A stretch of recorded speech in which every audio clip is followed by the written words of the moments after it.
मेरे सभी संत भाइयों को साहिब गुरु सतनाम। बोध बाबा गुरु घासीदास की जय। बोध सतनाम सत्य पुरुष पिता की जय। आज मैं आप किस प्रकार से अपने मन को अपने अनुसार चला सकते हैं, अपने अनुसार इसे नया दिशा प्रदान कर सकते हैं, क्योंकि यहाँ हर मनुष्य मन को ही राजा बनाकर चल रहा है। मन को ही राजा बनाकर चल रहा है। कोई नहीं चाहता कि मन का राजा मैं बन जाऊं। मन के हारे हार है और मन के जीते जीत। तो मन को राजा मत बनाओ। मन आपका सारथी है। सिर्फ उसे सारथी तक ही रखो, आपके रथ को चलाने के लिए रखो। आप राजा हो, आपके अंदर जो आत्मा है वह राजा है। तो मन को मैं भूत समझता हूँ, क्योंकि ये किसी के वश में नहीं रहता। इसे वश करने के लिए आपको उसके लिए प्रयास करना पड़ेगा। तो आप किस प्रकार से इस मन को, इस भूत को अपने वश में कर सकते हो। एक छोटा सा आपको मैं कहानी बताता हूँ, जिसके माध्यम से आप बहुत ही अच्छी तरीके से इस मन के बारे में जान सकते हैं और किस प्रकार से आप इसे अपने वश में अपने अनुसार चला सकते हो। एक ऋषि था, उनका एक शिष्य था। वह शिष्य किसान कृषि करता था, कृषि कार्य करता था।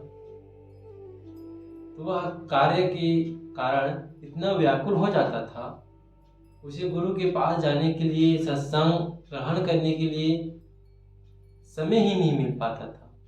वह बहुत ही परेशान हो गया था।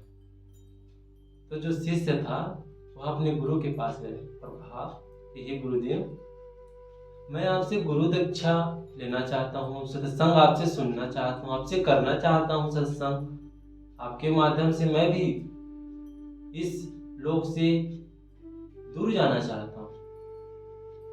हे गुरुदेव, मैं इस कार्य के चलते आपके पास नहीं आ सकता। मेरा काम इतना बढ़ जाता है कि आपके पास मैं आ ही नहीं सकता। तो गुरुजी बोले, ठीक है बच्चे, हम आपकी इस समस्या का निवारण अवश्य ही करेंगे। तो गुरुजी ने उस शिष्य को एक भूत दिया। और ऐसा भूत था या शैतान था जो किसी भी कार्य को आराम से कर देता था। 2 दिन का कार्य 2 मिनट में खत्म कर देता था। तो गुरुजी ने उस शिष्य को दिया कि जाओ, इसे ले जाओ और तुम्हारा जो भी कार्य हो इससे करा लेना।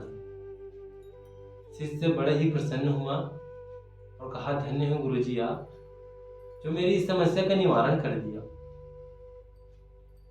तो गुरु की इस बात को सुनकर के शिष्य चले गए और उस भूत को लेकर के अपने घर चले गए। घर जाने के बाद उस किसान व्यक्ति ने और गुरु के शिष्य ने उस भूत को काम दिया। कहा कि चलो इस खेत की जुताई कर दो। उस भूत ने पल भर में ही पूरे खेत का जुताई कर दिया। फिर कहा इस धान को काट दो।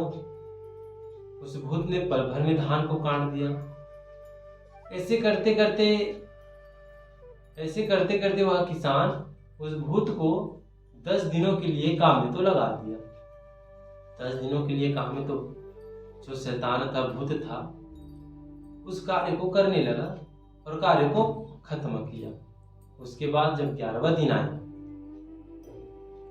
दिन आया, फिर उस किसान और उस गुरु के शिष्य को वह भूत कहने लगा कि मुझे काम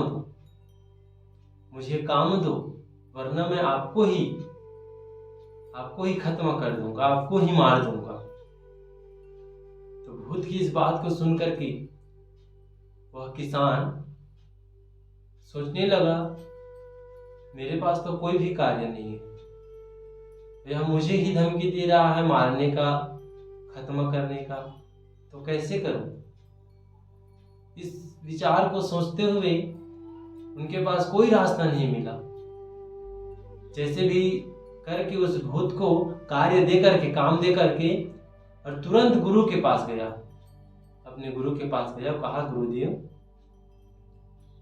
आप जो भूत मेरे को दिए हो, जो मेरा कार्य करता है, उसके लिए मेरे पास कोई कार्य नहीं। जितना कार्य था उसने तो पल भर में ही सभी कार्य को कर देता है, तो मेरे पास कोई कार्य नहीं बचा है। अब मेरे पास कार्य न होने के कारण जो भूत है वो मुझे ही मारने का धमकी दे रहा है, मुझे ही खाने का धमकी दे रहा है। शिष्य ने कहा कि हे गुरुदेव, मुझे इस समस्या का निवारण करिए। जिस प्रकार आपने पहले काम की समस्या का निवारण किया, उसी प्रकार इसका भी निवारण कुछ कीजिए गुरुदेव। तो गुरु जी ने कहा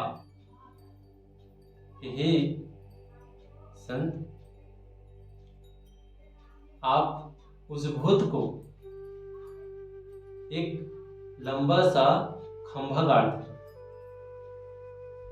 एक लंबा सा खंभा गाड़ देना, और गाड़ करके उससे कहना कि हे भूत, तुम इस खंभे में फिर चढ़ो, फिर ऊपर आओ, फिर ऊपर जाओ, फिर नीचे आओ, फिर चढ़ो, फिर उतरो।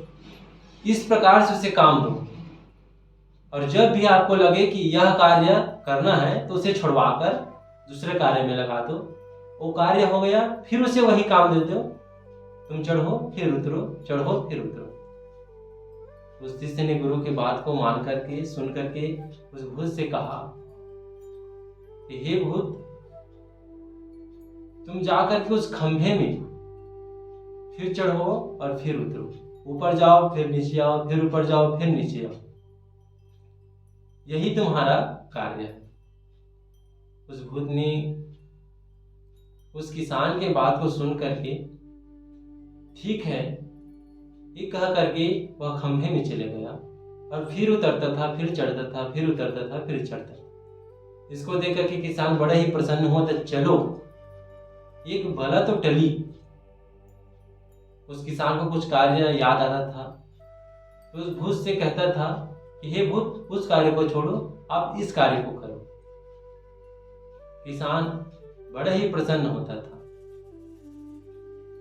तो किसान ने कहा गुरु से, हे गुरुदेव, आपके द्वारा जो बताया गया जो वाणी है, वचन है, वह काम कर गया। उस भूत को मैंने इस प्रकार से काम लगा दिया आपके अनुसार, मुझे भी धमकी नहीं मिलता और मैं भी बहुत ही खुश हूँ। तो हे संतो, इस कहानी के माध्यम से मेरा बताने का यही आपके लिए अर्थ है कि ये जो मन है वो भूत के समान है। वही भूत है जो किसान को मिला है, वो आपका भूत है। तो ये जो मन है वो भूत है, शैतान है, जो किसी का बात नहीं मानता। इसे वश में करने के लिए आपको इसे कुछ काम देना पड़ेगा, आपको इसे कुछ काम देना पड़ेगा, तभी आप इससे बच सकते हो। तो इस मन को किस प्रकार से कार्य देना चाहिए, जो फिर चढ़े फिर उतरे। तो इस मन को भक्ति रूपी उस ज्ञान में डुबा दो, बार बार वही काम करिए, फिर भक्ति में ही डुबा दो, फिर चढ़े फिर उतरे। भक्ति करने दो, इसे मन को भक्ति में लगा दो। अगर आपको मन का कुछ कार्य आ रहा है तो भक्ति को छुड़वा दो, फिर दूसरे कार्य में लगा दो।